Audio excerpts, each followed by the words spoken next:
ഈശോ മിശിഹായിക്ക് സ്തുതിയായിരിക്കട്ടെ. യേശുവിൽ സ്നേഹം നിറഞ്ഞ സഹോദരങ്ങളെ, ബാറൂക്കിൻ്റെ പ്രവചനം 4-ാം അധ്യായത്തിൻ്റെ 28-ാം തിരുവചനം. ദൈവത്തിൽ നിന്ന് അകലാൻ മനസ്സ് കാണിച്ചതിൻ്റെ 10 ഇരട്ടി വേഗത്തിൽ മടങ്ങി വന്ന് കർത്താവിനെ വിളിച്ചപേക്ഷിക്കുവാൻ പറയുമ്പോൾ, പ്രഭാഷകന്റെ പുസ്തകം 38-ാം അധ്യായത്തിൻ്റെ 9-ാമത്തെ തിരുവചനത്തിലൂടെ ദൈവം ഇപ്രകാരം പറയുകയാണ്: മകനെ, രോഗം വരുമ്പോൾ ഉദാസീനനാകാതെ ദൈവത്തോട് പ്രാർത്ഥിക്കുക, കർത്താവ് നിന്നെ സുഖപ്പെടുത്തും.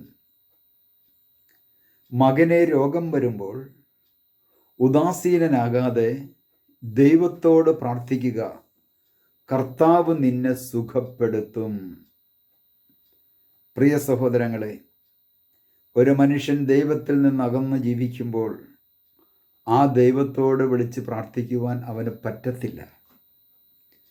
അവൻ ദൈവത്തെങ്കിലേക്ക് മടങ്ങി വന്ന് ദൈവവുമായിട്ട് അനുരഞ്ജനപ്പെട്ടുകൊണ്ട് ദൈവത്തെ വിളിച്ച് പ്രാർത്ഥിക്കുമ്പോൾ ഏത് തരത്തിലുള്ള മാരക രോഗം നമ്മുടെ ജീവിതത്തിലേക്ക് വന്നാലും ആ രോഗങ്ങളെ നമ്മുടെ കാൽച്ചുവട്ടിലാക്കിക്കൊണ്ട് അതിനെ അതിജീവിച്ച് മുമ്പോട്ട് പോകുവാനായിട്ടുള്ള ശക്തി ദൈവം നമുക്ക് ഓരോരുത്തർക്കും നൽകും. ഇവിടെ കർത്താവ് പറയാണ്, മകനെ, രോഗം വരുമ്പോൾ നീ ഉദാസീനനാകരുത്. ഇന്ന് രോഗം വരുമ്പോൾ പലരും തളർന്നു പോകുന്നു. എന്ത് ചെയ്യും? ഈ കാലഘട്ടത്തിൽ ഒരു രോഗം വന്നു കഴിഞ്ഞാൽ ഡോക്ടറെ അടുത്തേക്ക് ചെന്ന ഡോക്ടർ ആ രോഗിയുടെ ജീവിതത്തിൽ എന്തെല്ലാം ഉണ്ടോ അതെല്ലാം അടിമാന്തി കൊണ്ടുപോകുന്ന ആസ്പത്രികളായി മാറ്റപ്പെട്ട് കഴിഞ്ഞു. ലക്ഷങ്ങളുടെ ചികിത്സാവിധികളായിരിക്കാം നമ്മുടെ മുമ്പിലേക്ക് വെക്കുന്നത്. എത്ര ലക്ഷങ്ങളുടെ ചികിത്സാവിധി ഡോക്ടർ വെച്ച് കഴിഞ്ഞാലും ദൈവം സൗഖ്യം നൽകിയാൽ മാത്രമേ അവിടെ സൗഖ്യമാകുകയുള്ളൂ. അപ്പോൾ ഡോക്ടർമാരുടെ ഡോക്ടറായ കർത്താവിൻ്റെ മുമ്പിലേക്ക് നാം തിരിയേണ്ടതിൻ്റെ ആവശ്യകതയെക്കുറിച്ച് നാം ഒന്ന് ചിന്തിക്കുന്നത് നല്ലതാണ്. ഡോക്ടർമാരുടെ ഡോക്ടറാണ് കർത്താവ്. ആ കർത്താവിൻ്റെ മുമ്പിലേക്ക് നാം തിരിയണം. അതാണ് പ്രഭാഷകന്റെ പുസ്തകത്തിലൂടെ അവിടുന്ന് പറഞ്ഞത്.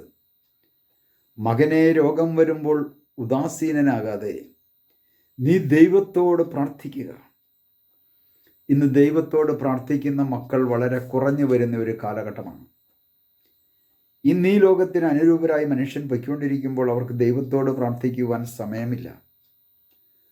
അങ്ങനെ ദൈവത്തോട് പ്രാർത്ഥിച്ചാൽ കർത്താവ് അവനെ സുഖപ്പെടുത്തുമെന്ന് കർത്താവിൻ്റെ വാഗ്ദാനം നമ്മോട് പറയുകയാണ്.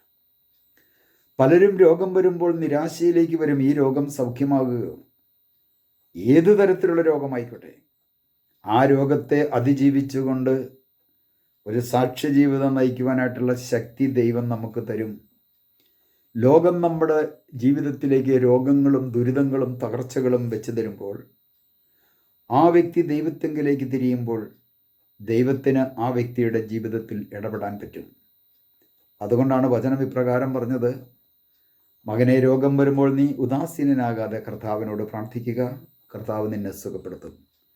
നമുക്കൊരു നിമിഷം കർത്താവിനോട് പ്രാർത്ഥിക്കാം. കർത്താവായ ദൈവമേ, രോഗം വരുമ്പോൾ അങ്ങിൽ നിന്ന് അകന്നതിൻ്റെ 10 ഇരട്ടി വേഗത്തിൽ മടങ്ങി വന്ന് അവിടുത്തോട് പ്രാർത്ഥിക്കുമ്പോൾ, ഉദാസീനനാകാതെ പ്രാർത്ഥിക്കുമ്പോൾ അവിടുന്ന് ഞങ്ങളെ ഓരോരുത്തരെയും സുഖപ്പെടുത്തുമെന്ന് തിരുവചനത്തിലൂടെ അരുളി ചെയ്ത കർത്താവെ നന്ദി പറയുന്നു.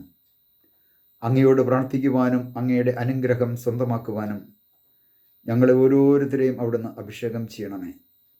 അതിനുള്ള വിശ്വാസം ഞങ്ങൾക്ക് ഓരോരുത്തർക്കും നൽകണമേ. പിതാവിൻ്റെയും പുത്രൻ്റെയും പരിശുദ്ധാത്മാവിൻ്റെയും നാമത്തിൽ ആമേൻ.